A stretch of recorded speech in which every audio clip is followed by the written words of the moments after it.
কিংবদন্তি অভিনেত্রী সাবিত্রী চট্টোপাধ্যায় একটি ম্যাগাজিনকে দেওয়া সাক্ষাৎকারে যে সমস্ত ঘটনাগুলি তুলে ধরেছেন সেগুলি সত্যিই বিস্ফোরক। তার জীবনের শুরুতে তার যে কি ধরনের স্ট্রাগল ছিল এবং তাকে কি ধরনের আজে বাজে কথা শুনতে হয়েছিল, যা শুনলে আপনাদের সত্যিকারেরই মনে হবে জীবন সংগ্রামটা আপনার আমার থেকে কোনো অংশেই সাবিত্রীর জন্য কম নয়। আর এই সংক্রান্ত নানান অজানা তথ্যাদি নিয়েই রয়েছে আজকের বিশেষ প্রতিবেদন। আর আপনারা রয়েছেন প্রতিদিনের মতো আবারও the legend and history 365 YouTube চ্যানেলের পর্দায় দেবার্গর সাথে।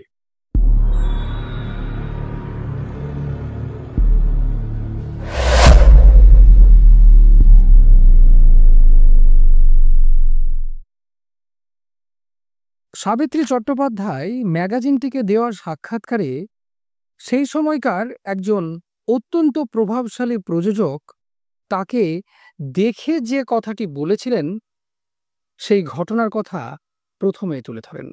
নাটকে মেয়ে প্রয়োজন বলে রাস্তা থেকে যাকে তাকে ধরে নিয়ে আসবে, হিয়া কি হচ্ছে?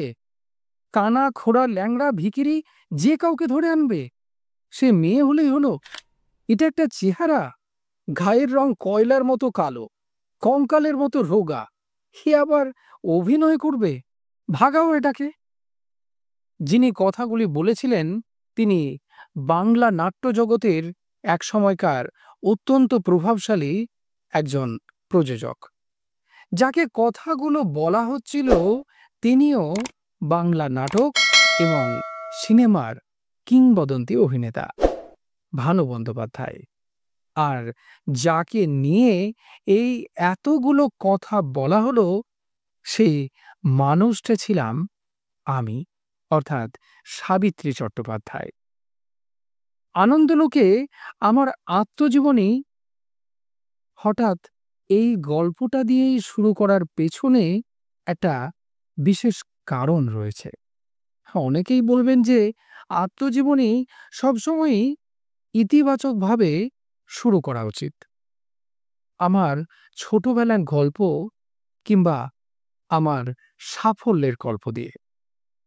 কেউ আমার চেহারা নিয়ে কটূক্তি করছেন, কিন্তু সেটা শুরুতে কেন? কারণ এটাই আমার সাফল্য যে এরকম চেহারা নিয়েও আজ আমি এই জায়গা অর্জন করতে পেরেছি। সেদিন সেই প্রযোজক আমার সম্পর্কে যা যা বলেছিলেন তা কিন্তু মিথ্যে নয়। ছোটবেলা থেকে এতটাই অর্থাভাবে বড় হয়েছি যে ঠিকমতো খাবার জুটত না। আমি আর দিদি বিকেল হলেই বাড়ি বাড়ি ঘুরে বেড়াতাম। যদি কেউ দয়া করে একটু খাবার দান করেন, সেই মেয়ের চেহারা আর কিরকমই বা হবে। কিন্তু আমার প্রাপ্তি এটাই যে সেই ভিখিরি কঙ্কাল সুলভ চেহারা নিয়েও আমি বাংলা সিনেমা জগৎ দাপিয়ে বেরিয়েছি। কেড়ে নিয়েছিলাম আপনাদের প্রিয় মহানায়কের মনও। তিনি কিভাবে মহানায়কের মন কেড়ে নিয়েছিলেন সেটি না হয় পরের পর্বেই আপনাদের সামনে তুলে ধরব।